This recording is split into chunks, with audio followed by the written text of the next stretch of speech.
여러분 안녕하세요. 류입니다. 자, 오늘은 저녁석의 파생 한자들에 대해서 한번 살펴보도록 하겠습니다. 그럼 시작해볼까요? 처음은 저녁석의 아랫변에 입구자가 오는 이름 명자입니다. 옛날에는 저녁 밥 때만 되면 큰 소리로 아이들의 이름을 부르곤 했다는 스토리를 통해서 기억하시면 편하실 거예요. 훈독은 메이와 묘가 있습니다. 기본적으로 읽는 발음은 유명, 유메, 명작, 메사크 같이 메이입니다. 참고로 일본어로 명함은 이름 명에 찌를 자를 써가지고 메시라고 합니다. 이름이 적힌 종이를 상대방에게 찌르듯이 내미는 것이라는 의미죠. 묘로 읽는 어휘 중에서 일상에서 사용되는 것은 그리 많지 않아요. 그 중에서 조금 주의가 필요한 것이 본명, 혼묘라고 하는 어휘인데 이걸 혼매라고 잘못 발음하면은 이름명이 아니라 목숨명이 되어버려서 진짜 목표라고 하는 의미가 되어버립니다. 예를 들어서 내 본명은 야마모토야 라고 하려면은 와타시노 혼묘와 야마모토 난다 라고 해야 되는데 와타시노 혼매와 야마모토 난다 라고 잘못 말해버리면 내가 진짜 노리는 대상은 야마모토야 라는 다소 엉뚱한 의미가 되어버려요. 그러니 본명은 혼묘라고 하는 것을 잘 기억하셔야 됩니다. 혼독은 나입니다. 유명한 애니메이션 너의 이름은 미노나와로 잘 알려져 있죠. 하지만 나는 문어적인 표현이라서 보통 일상에서는 나마에라고 하는 단어를 써야 한다는 거 기억해 두세요.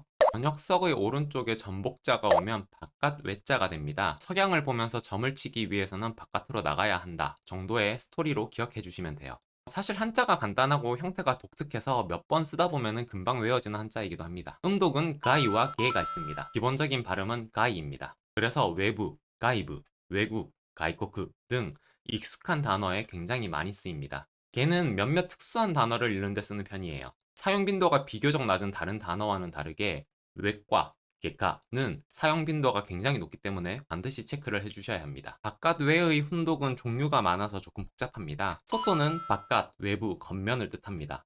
바니어는 안쪽을 의미하는 나카입니다. 그래서 안과 밖을 말할 때 밖의 개념이에요. 반면 호카는 우리가 흔히 그 밖의 것을 말할 때 밖을 의미합니다. 예를 들어서 호카니 스키나이토 데모 이루노? 라고 하면은 그 외에 다른 좋아하는 사람이라도 있어? 라고 하는 의미가 되는 거죠. 동사로는 하즈스, 하즈레루가 있습니다. 조금 폭넓게 쓰이는 편인데 보통 묶인 것이 풀리거나 겨냥한 것에서 빗나가는 것 등을 의미해요. 총을 쏘고 나서 그것이 빗나가면은 하즈시다 라고 하거나 벨트나 시계 같은 것을 푸는 것도 하즈스라고 표현합니다. 머리 두 아래에 사람인과 저녁석, 삐친 발자를 합치면 밤야자가 됩니다. 머리를 감고 사람이 저녁 이후에 발 뻗고 누워 자는 시간, 즉 밤이라는 의미예요. 음독은 야입니다. 그래서 야간은 약강이라고 해요. 혼독은 요와 요루가 있습니다.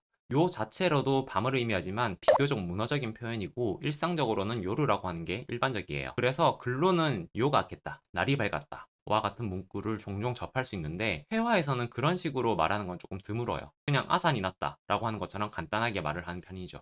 대신 요나카, 요조라, 요아케 같은 복합어를 만들 때는 요로 발음되는 것이 일반적이라는 거 알아두시면 됩니다. 밤야의 왼편에 낙자가 오면 액체 액자입니다. 밤이 되면 이슬이 맺히거나 나무에 진액이 흐르는 등 액체가 생기기 마련이죠. 그래서 액체를 의미합니다. 발음은 에키입니다.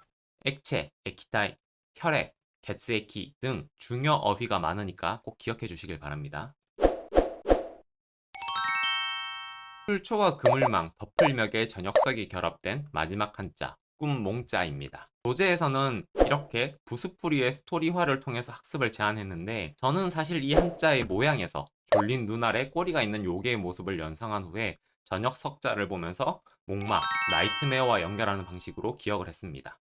이 한자는 형태가 굉장히 독특하기 때문에 이런 방식으로 형태적 특성에 기반해서 기억하시는 것도 좋은 방식이에요. 음독은 무입니다. 모으나 몽으로 기억하기 쉬우니까 반드시 주의가 필요한 부분입니다. 많이 쓰는 단어는 무추, 몽중이나 악몽, 아크무가 있습니다. 무추, 몽중이라고 하는 한자는 꿈속을 의미하는 한자로 시작하긴 했는데 실제 사용은 몰두하다라고 하는 의미로 쓰이는 경우가 대부분이에요. 예를 들어서 카레와 무추니 나때 벤교 시데이루라고 하면은 그는 공부에 몰두하고 있다. 의미가 되는 거죠. 그것과 관련해서 나와 있는 사자성어가 무와 몽중, 무가 무추라고 하는 것이 있습니다. 기억해 두셔야 돼요. 혼독은 유메입니다. 마사유메와 사카유메라고 하는 단어는 알아두시면 좋습니다. 이 단어들은 보통 꿈을 꾼 내용이 현실에서도 일어나는지 혹은 꿈과 현실이 정반대가 되는지를 말을 하는 단어예요. 예를 들어서 꿈속에서 제가 다쳤는데 현실에서도 똑같이 다쳐버리면은 마사유메가 되는 거겠죠. 반대로 꿈속에서는 고백했다 차였는데 현실에서는 고백이 성공했다라고 한다면은 사카유메가 되는 거죠. 또 한국에서는 흔히 말하곤 하는 길몽과 흉몽이라고 하는 단어는 일본에서는 별도의 단어로 표현하기보다는 엔기노이 유메, 엔기노 와르 유메라고 풀어서 쓰는 편입니다. 알아두시면 좋아요. 마지막으로 가위 눌리다라고 할 때 가위 눌림은 가나시바리라고 합니다. 단어의 의미는 가나, 쇠사슬로, 시바리, 뿜이라고 하는 것이 어원으로 쇠사슬로 매여서 몸이 꼼짝도 못하게 되는 상태라고 하는 데에서 가위 눌림이라고 하는 의미로 이제 확장되어서 사용되다가 그게 정착이 된 단어예요. 표현상 주의하실 점은 악몽을 꾸다라고 할 때는 아크무오 미르라고 표현하지만 가위 눌리다라고 할 때는 가나시바리오 미르라고 하는 것이 아니라 가나시바리니 아우라고 하니 주의가 필요합니다. 또 그 자체로도 무서운 꿈이라든가 고열에 시달리다라고 하는 의미를 지닌 우나사레루라고 하는 동사도 함께 알아두시면 좋습니다.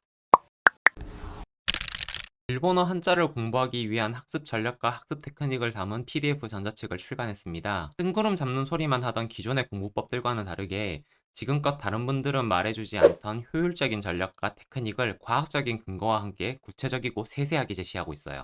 한자 학습을 조금 더 효율적으로 해보고 싶으신 분들이나 한자 학습에 돌파구가 필요하신 분들은 참고해 주시길 바래요.